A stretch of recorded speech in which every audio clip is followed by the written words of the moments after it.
Alright, so my thought process with this video is basically just to compile like my gradual progress on a level like this, considering like, I know I've beaten one Extreme Demon before, but I didn't really feel like I beat an Extreme Demon when I did it.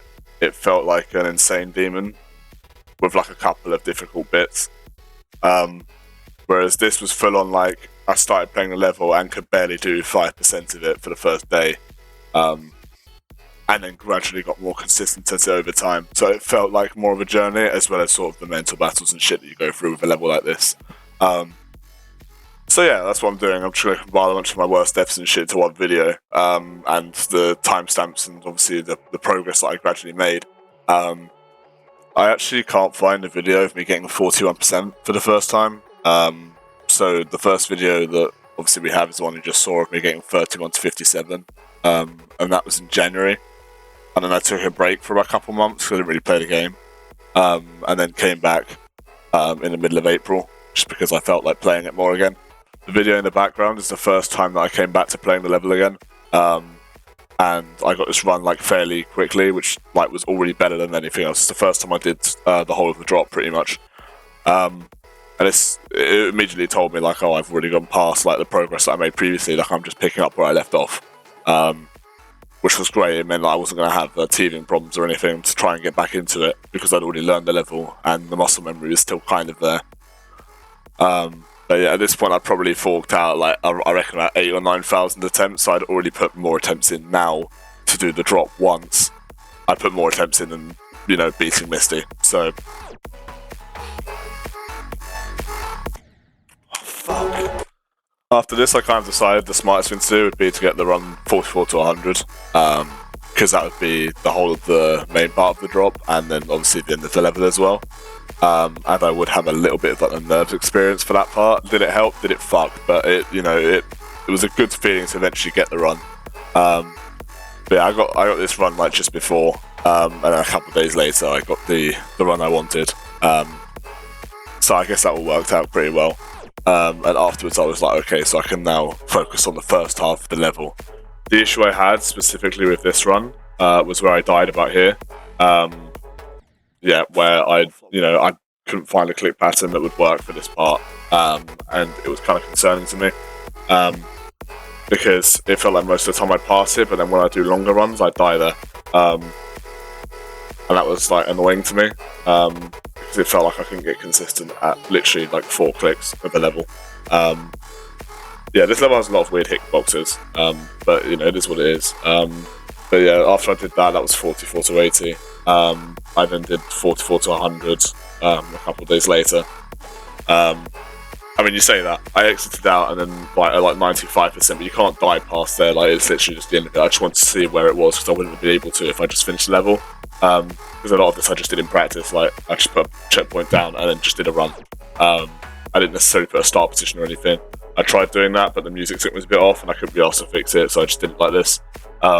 You know, the symbols at the bottom of the screen didn't affect me too much, like I didn't really get distracted by it. So the funny thing about this run is, and you'll hear it, like I didn't even know it was from at the time. Like I had nerves because I knew it was a long run, but I actually had no idea because I just switched from like practicing 77 to 44. I'll let myself talk. Where was that from? Wait, what? That was a good run. Wait.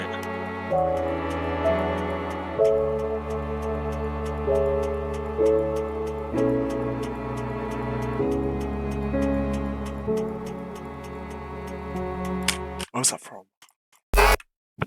Right. At this point in my journey, I was fairly confident because I'd now done this run. But I was still mad nervous, especially for this end part, because I mean the first stretch double spike, and then there's another one which like moves down, so it's deceivingly like smaller than it is. But I was really worried I was going to like choke here, and that was causing me like a little bit of stress. But I knew I could beat the level now because I had done this run, and I was like, okay, like I can. You know, at this point I'd only done 41. I hadn't even started playing from 0 since I came back to the level yet. But I've just basically almost done it in 2 runs. I then started playing from 0. I literally beat my best of 41 in about 3 attempts. I got 44, and then I got 51, and then I got this run to 75. in which I died in a really stupid place. I've literally never died in practice. I just clicked too early because I was under like stress and I was starting to panic because I was like, I didn't expect to get this far this quick. And yeah, which is kind of a choke because I passed all the hardest parts, but it is what it is. It happens, sometimes. And you know, I was like, oh, like I won't die around here, like or past here probably, like too many times. But in typical me fashion, I just got a bit unlucky again. And I died in a place I actually didn't even know you could die. How did that happen? I've never done that. I've never ever done that. I've never done that. Not even in practice, I've never done that. My heart's going so fast. I did some testing and realised there's like a 1 frame click before that double spike where if you jump you can just about reach the robot portal and you both miss the wave portal and the pink orb, so you just die. So that's cool. It was actually really difficult to replicate it. I was convinced I just got shafted for about 30 seconds before I got the timing right. But yeah, after that I was like, oh, for fuck's sake, like I felt like I'd been robbed. It didn't help that literally 5 minutes later, I died to another pixel on the same click, pretty much. What the? I can't lie, I am just going to blame that death and also this one on the fact that I was under anesthesia from a dental appointment, so I couldn't feel half my face. But in reality, like, this is just me being shit. I just completely forgot everything for some reason. The following day, I then got this from when I was online with Bubba. Fuck! What is that, bro? Oh yeah, this fucking micro-click. I thought I micro-clicked, but what is that? Nah. Of all things to die to, you died a lot. You died to a fucking stereo madness click. When I originally started playing this level, I, didn't actually think I'd be able to beat it. I thought it was just slightly out of my skill range. I was struggling to do 4 consecutive clicks. And, the journey it's taken me was quite interesting. I obviously played it alone in January. And I actually forked out probably most of my attempts then. I think I forked out about 10,000 and then stopped playing because I didn't want to play the game for a bit. And I came back and forked out almost another 10 before I beat it. But what's really interesting to me is the mental side of it, considering when I first started playing this level, I didn't think I'd beat it. And then I started getting some pretty good runs and then got bored and then decided to come back to it to almost finish the job. And, this is by far the most amount of time I've ever spent on beating a level. What's interesting about this video is that it was actually most of it edited before I beat it. You'll hear it in my completion thing. I got back from a trip I'd been on for like 3 days. And I edited in the morning a little bit of the video up to probably about 6 minutes-ish. Went to go and play the level and I expected to, have a couple of later deaths before I actually beat it. What I didn't expect was me to, the first time passing the click at 43 to beat the whole thing. I thought it would take longer than that. But I feel like at the same time I kind of deserved, after about 20,000 attempts and a couple of really stupid deaths towards the end of the level, including 3 deaths that's between 78 and 80 in one day. I felt like I kind of just deserved to beat it at that point. But it was interesting, right? It's just the sort of the development of muscle memory and how much you're actually capable of. I know it's kind of like a deeper way of looking at it. In a lot of ways it's just a difficult level, but I quite enjoyed just the fact that it had that little journey to it as well, which is kind of why I made this video. If I'm honest, I think very few feelings can replicate what it feels like to beat a level that's difficult like this. But yeah, I think I'm actually quite lucky that I randomly came across this, because not only did I really enjoy playing it, it's probably, although I gave it an 8 out of 10 in the end, I would say this is probably one of, for an extreme Doom, it's probably the most fun that you're going to end up getting, just because it feels so satisfying to play.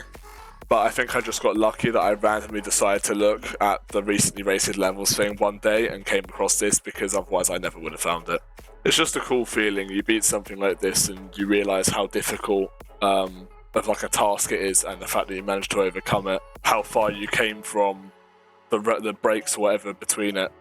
But yeah, I'll finish with the completion and I'll sign out, but I just thought this was an interesting, video just to give a journey on how I got to this point. Holy shit. I've beaten it. I've actually beaten it. What the fuck? I've been playing I've literally not played for 5 days, and it's 40 minutes. I'm 40 minutes into recording. Fuck my heart rate. Fucking hot. Shit. Oh my god. Oh my god. Wait. I need the end screen. Yes.